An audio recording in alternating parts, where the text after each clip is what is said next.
Il y a beaucoup de femmes qui me disent, au travail qu'on va faire à Perpignan, qu'elles sont en répétition des schémas. C'est toujours les mêmes mecs avec qui ça va mal se passer, toujours les mêmes problèmes au niveau des relations, au niveau du boulot. Pourquoi? Parce que le sang véhicule ces mémoires protéiques qui tournent et qui doivent être résolues. Donc il essaie de s'en débarrasser. Mais comme le mécanisme de dématérialisation de l'onde n'est pas fait par rapport à tous ces événements, etc., eh bien que va faire la nature? Elle va essayer de s'en débarrasser par résonance, par cohérence de phase. C'est-à-dire qu'elle est obligée de ramener un même événement pour enlever l'événement précédent. C'est un peu le mal par le mal, comme l'homéopathie en quelque sorte.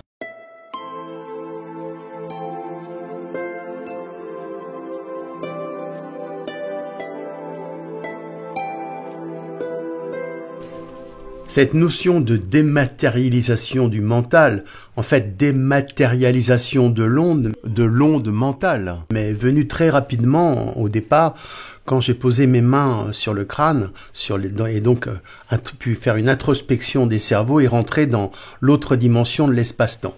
Il était évident que avec les notions de biologie qui m'étaient enseignées à l'époque, qui disait que toute information extérieure par un stimuli des 5 sens, par exemple toute émotion, tout apprentissage correspond à une nouvelle synthèse protéique, c'est-à-dire qu'à chaque fois que vous avez quelque chose qui se passe, le mécanisme d'une nouvelle protéine va se mettre en route pour fixer la mémoire. Donc c'est le foie notamment qui est l'acteur de ce mécanisme. Toutes ces nouvelles protéines allaient circuler après dans votre organisme, dans vos cellules, dans votre sang. Donc déjà, la mémoire ou le support de la mémoire n'était pas dans le cerveau, mais dans les protéines du sang.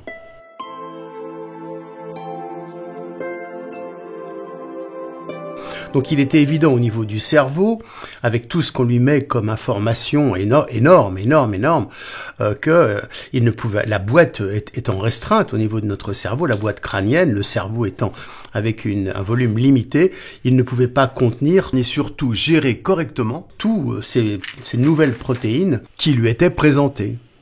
Donc il fallait que cela continue à circuler, un peu comme un stock qui est géré à flux tendu.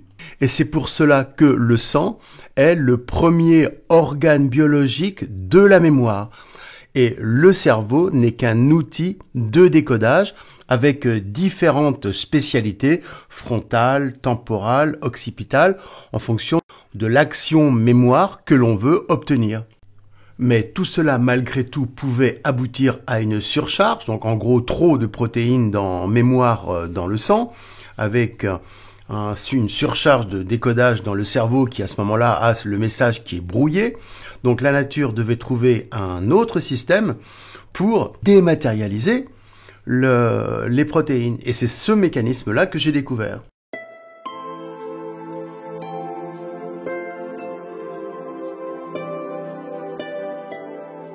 Donc il était évident que le cerveau, donc les neurones et principalement les cellules gliales, n'était qu'un mécanisme de décodage d'un autre fonctionnement associé aux protéines, elles-mêmes pouvant être dématérialisées dans un autre espace-temps qui gérait le mécanisme de la mémoire.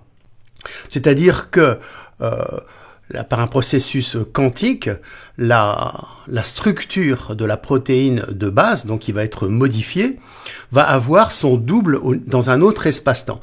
Ce double peut être illustré par le dieu Janus, le dieu à double tête, qui tient une clé, un peu comme Saint Pierre, c'est la clé d'ouverture de cet autre espace-temps, nous aussi en Stargate, parce qu'on peut rentrer dans d'autres dimensions quantiques, d'autres niveaux d'organisation, dans lequel se trouvent toutes les mémoires, peut-être mémoires akashiques, mais principalement les mémoires de notre vie, de nos émotions, etc. Et c'est ce double dans cet autre espace-temps qui va être le gardien de cette mémoire de base biologique, un peu le cloud. C'est là vraiment une équivalence avec ce qu'on a nous avec les ordinateurs.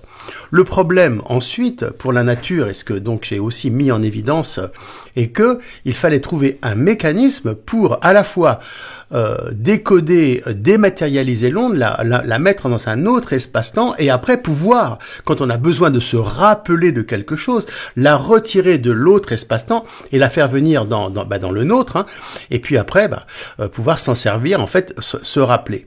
C'est toujours cet os temporal qui a une forme d'aiguille de phonographe qui a été chargé de cette mission. C'est-à-dire que lorsque vous entendez quelque chose, lorsque vous avez un stimuli externe, un mécanisme émotionnel, une mémoire, un choc, etc., lorsque vous avez une association, souvent vision et audition, ce mécanisme-là va pouvoir transfigurer, translater cette structure, hein, cette entité dans un autre espace-temps. Donc, en gros, c'est un peu une pointe laser qui va sculpter dans l'autre espace-temps la forme virtuelle du concept, de la mémoire, de l'apprentissage, de l'émotion, voilà. Ensuite, quand on va avoir besoin de se rappeler, il va remettre le même mécanisme à l'envers, il va remettre cette pointe, il va reprendre cette structure qu'il avait donc dématérialisée, il va pouvoir le pouvoir de la spatialiser dans cet autre espace-temps et la ramener dans le nôtre. Voilà, je crois que je me fais bien comprendre. Enfin, c'est pas facile non plus pour ceux qui n'ont pas encore été très familiarisés avec ça, mais voilà.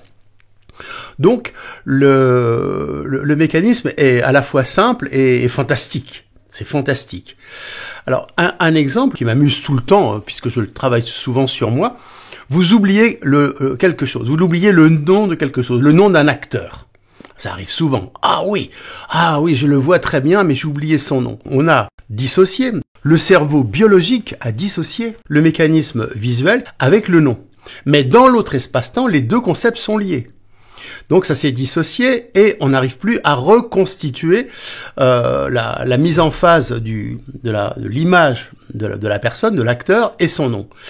Vous prenez votre temporal, vous voyez l'acteur, le temporal avec la pointe va inspecter l'autre espace-temps et va commencer à rassembler les morceaux épars qui correspondent au nom. Donc vous avez quelques phonèmes qui vont apparaître, bi, ba, comme ça, et en insistant un petit peu, alors des fois c'est pas immédiat parce que hors de l'espace-temps, quand est-ce que le temps va être le temps nécessaire pour revenir n'est pas toujours fixe. Vous le remettez là, vous le ramenez dans votre espace-temps actuel. Alors des fois on attend, hein, et d'un seul coup, paf, le nom arrive. Donc ça marche à tous les coups pratiquement.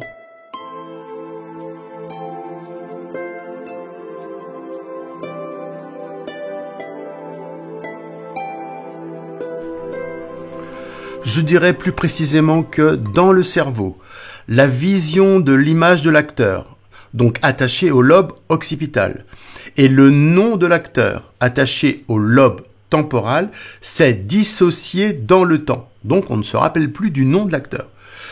Cela a un équivalent à deux supports protéiques différents qui ne peuvent pas donc être réassociés pour arriver à retrouver le concept du nom de l'acteur.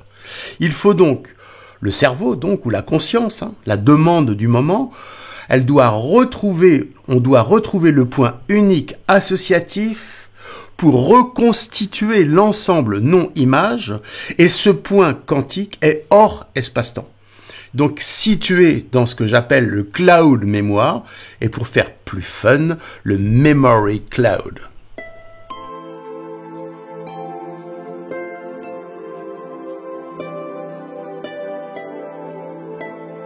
Alors, pour la petite histoire, si je puis dire, c'est quand ce mécanisme-là est déficient que les soucis neurologiques arrivent, notamment l'Alzheimer. L'Alzheimer, c'est une déficience de ce mécanisme-là, puisque nous sommes au centre du cerveau, et qu'à partir de là, tout ce qui est oxydation, graisse saturée, qui va après altérer le mécanisme des protéines, puisque quand ça revient dans notre espace-temps, ce sont les protéines qui vont être redéployées comme elles étaient à l'époque au moment du stimuli. D'accord ?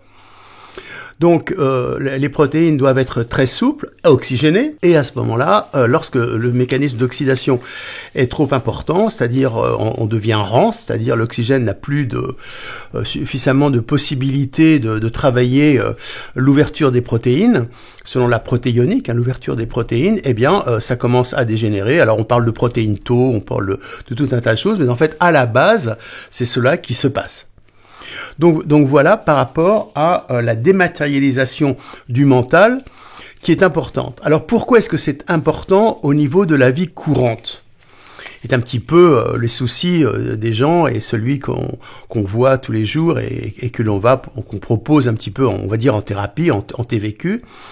Eh bien c'est parce que si le mécanisme de dématérialisation du mental, on va dire, n'est pas bien fait, est bloqué, n'est pas systématique, voire est inconnu, etc., eh bien on va avoir ce mécanisme de mémoire biologique qui va tourner dans le sang en permanence. Ça va faire comme une machine à laver. Cela va faire un peu comme une machine à laver qui est déréglée, qui fait toujours les mêmes cycles.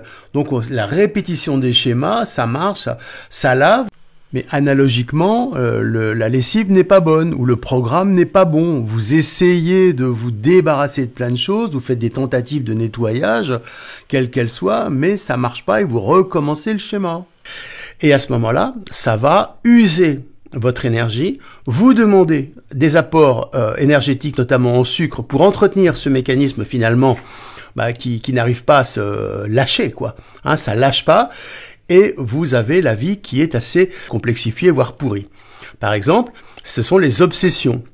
J'ai eu l'exemple d'une fille qui, ne pouvant pas avoir d'enfant, se mettait en obsession d'en avoir et ça lui pourrissait la vie et ça empêchait, ça nuisait au mécanisme de normalisation de la fécondation, si je puis dire, d'avoir un enfant. Autre exemple que l'on peut imputer à ce phénomène, ce sont les TOC. Ce sont par exemple les autistes qui font toujours la même chose, qui font toujours tourner les objets, qui sont toujours avoir les mêmes occupations, etc., etc. Les mêmes occupations de quelqu'un qui a toujours les mêmes occupations dans la vie, ça vient aussi du fait que le sang tourne, le sang tourne toujours chargé de protéines qui remettent le couvert à chaque fois. C'est Un jour sans fin, le film de la marmotte. Et donc, le fait de nettoyer ce mécanisme-là, ça c'est le principe de la TVQ, de la biopsychanalyse, etc., eh bien vous dématérialisez cette obsession, vous la rentrez dans un autre espace-temps, et là, elle vous fout la paix. En gros, vous lâchez. Et c'est lorsque on ne lâche pas que les ennuis commencent, parce que le sang tourne avec tout un tas de parasites qui tournent dans le sang, et cela commence à nuire à vos organes qui doivent gérer ce surcroît d'informations qui est finalement parasite. Parce que c'est pas en y pensant journellement que cela va aider, quoi. Et l'on assiste souvent à un épaississement du sang.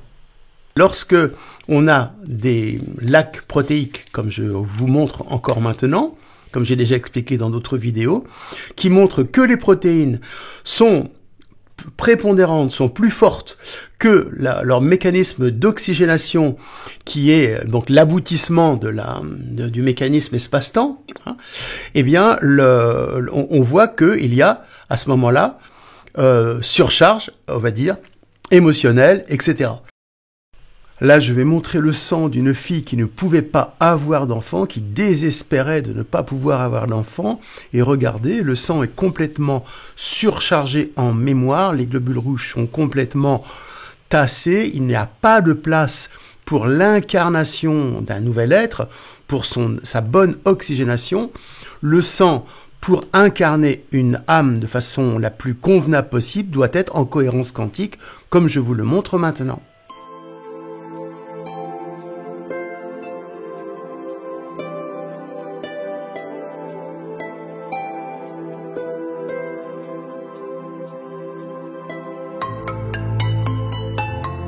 Les protéines du sang sont les protéines circulantes, mais si elles servent à construire un organe, Donc elles vont amener dans l'organe la mémoire, par exemple la mémoire toxique, c'est-à-dire que le stress circulant se fixe dans un organe et va dérégler l'organe.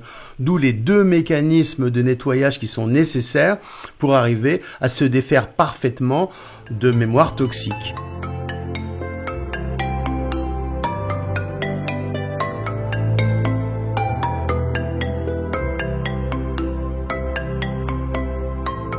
Il y a beaucoup de femmes qui me disent qu'elles sont en répétition des schémas. C'est toujours les mêmes mecs avec qui ça va mal se passer, toujours les mêmes problèmes au niveau des relations, au niveau du boulot.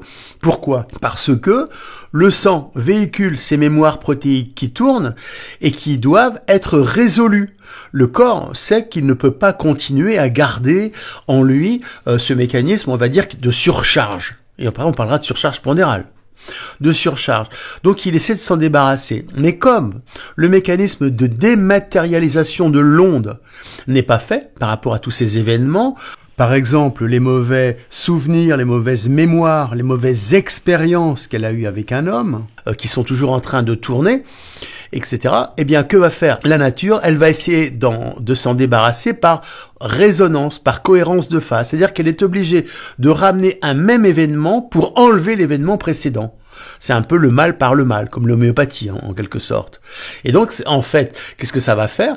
Eh ben, cela va surajouter un événement supplémentaire, et après, ça va se cumuler jusqu'au blocage complet, au paroxysme, et peut-être après dépression, voire d'autres événements pathologiques où l'organisme étant surchargé, il va passer en acidose.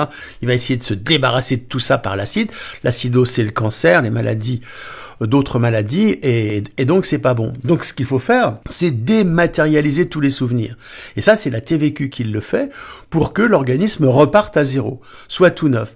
Et ça, on le constate dans le sang avec la mise en cohérence quantique du sang. C'est-à-dire qu'une fois que vous avez débarrassé les protéines, vous les avez assouplies, on va dire, vous les avez bichonnées, façonnées, ok, on a compris la protéine, bon, maintenant c'est bon, tu peux dégager, ça fait juste un substrat de souvenir, donc ça fait la souche qui est intéressante, puisque ça fait un peu le substrat de vie qui peut après faire une construction, voire écrire par exemple, donc avoir le recul, vous voyez, avoir le recul, eh bien la personne est libérée, et à ce moment-là, elle va être toute neuve, pour avoir un nouveau départ de vie sans répéter les schémas. Donc ça, c'est très important, ça on sait faire, et cela surtout peut se lire dans le sang. Tant que nous n'avons pas, une fois ou le plus longtemps possible, du sang en cohérence quantique, on est en répétition des schémas. Maintenant, il est très important de rappeler ce que j'appelle le plan architectural de base. En fait, plan architectural, c'est Zirmi, mais finalement, on l'a mis un peu à notre sauce. Donc, on a dans cet autre espace-temps le plan architectural de notre corps, c'est-à-dire toute la forme, le fonctionnement, etc. Donc tout cela s'installe avant la fécondation, pendant la grossesse, et nous suit toute notre vie, et nous sommes en relation avec ce plan extérieur qu'on peut appeler plan divin, mais qui est en fait très concret et que l'on rejoint la nuit. Alors pour le rejoindre de façon optimum la nuit, il faut que notre épiphyse soit en place. Ainsi, lorsque vous avez la glande pinéale qui marche bien, lorsque vous rêvez, eh bien vous avez tout votre synchronicité, mais non synchronisation biologique qui se remet en place avec le modèle, avec le canevas, et se répare au mieux avec le système de cortisone. Nous avons 2 mécanismes, un peu comme il y a jour-nuit. On a le mécanisme adrénaline la journée pour l'action et cortisol la nuit, notamment le matin, pour la réparation. Pour ça que le matin, on a froid parce que le cortisol commence à réparer ce qu'il a déjà amorcé pendant la nuit, et c'est comme ça qu'on garde la bonne santé. Pour cela, il faut que le plan architectural soit en place et bien connecté, ce qui n'est pas le cas. Et ensuite, le plan architectural peut se déformer. C'est-à-dire, si vous avez un plan architectural déformé, notamment par des mémoires karmiques, par trop de digression par rapport à ça, on va dire, allez, les mauvaises actions, eh bien, vous vous reconstruirez toujours sur un canevas qui est abîmé. Donc ça, c'est important à vérifier et à travailler. Et au niveau de la cortisone, c'est important aussi, parce que Le cortisone va donc avoir un rapport avec la reconstruction, le carbone et le sucre. Et si ce mécanisme, alors je parlais de mémoire archétypale, de mémoire cortisone, est en relation avec des substrats anciens qui sont déformés et stress, mais que vous devez résoudre sur ce plan de vie, eh bien, vous allez être un petit peu embêté, coincé par un plan architectural complexifié et abîmé par ces anciennes mémoires, et donc vous allez ne pas bien vous réparer. Prenons un exemple de mauvaise reconstruction. Vous allez essayer de maigrir et vous n'allez pas y arriver parce que il y a des choses qui sont très loin dans ce plan architectural qui font que, eh bien, vous allez absorber ou garder en fait plus de sucre, plus de carbone, donc plus de graisse que nécessaire. C'est pour ça qu'en fait, c'est très compliqué à retrouver ce plan architectural divin si on ne passe pas par cet intermédiaire. Moi, j'y suis confronté. Je travaille dessus pour essayer de retrouver le plan architectural de base que j'ai déformé par rapport à la thérapie. Vous avez qu'à regarder les photos. Bon, c'est intéressant, hein, ça me permet de comprendre et de vous expliquer votre boulot à vous. Hein. Et donc, vous expliquer comment ça se passe dans cet autre espace-temps.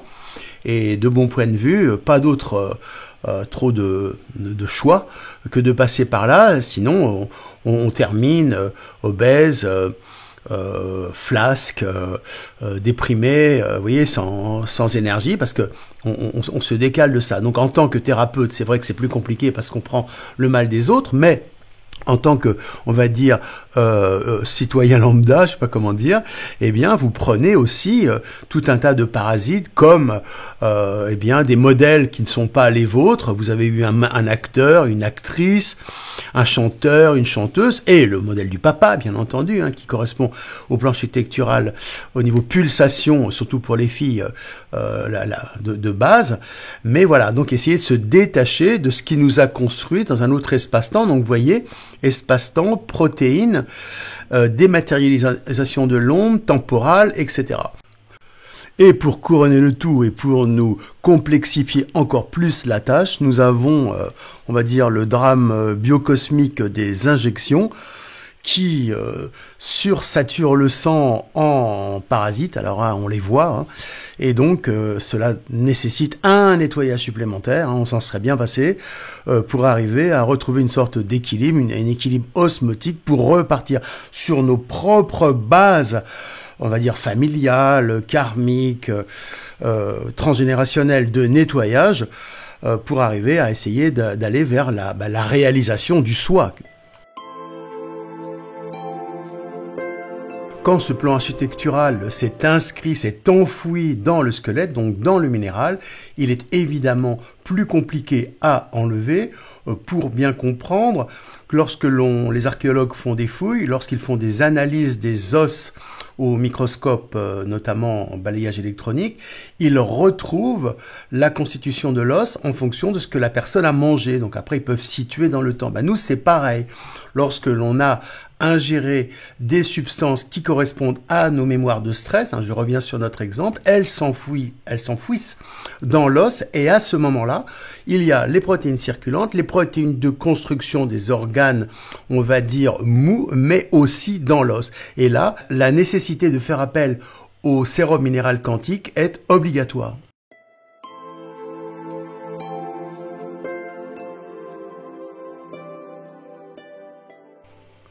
Pour comprendre ceux qui font de l'arthrose, c'est-à-dire qui détruisent leur os, c'est assez simple.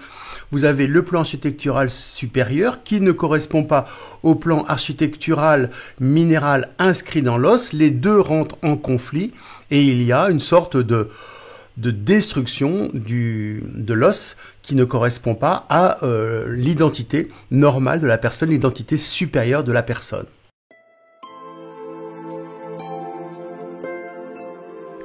Et par extension, ce mécanisme de conflit d'identité, en fait, d'identité minérale, donc en fait un conflit d'âme, peut expliquer les cancers des os, les ostéosarcomes, également les cancers de la moelle avec les problèmes de sang, puisque le sang est produit par les os, et d'autres complications plus dramatiques, mais que, évidemment, nous ne traitons pas.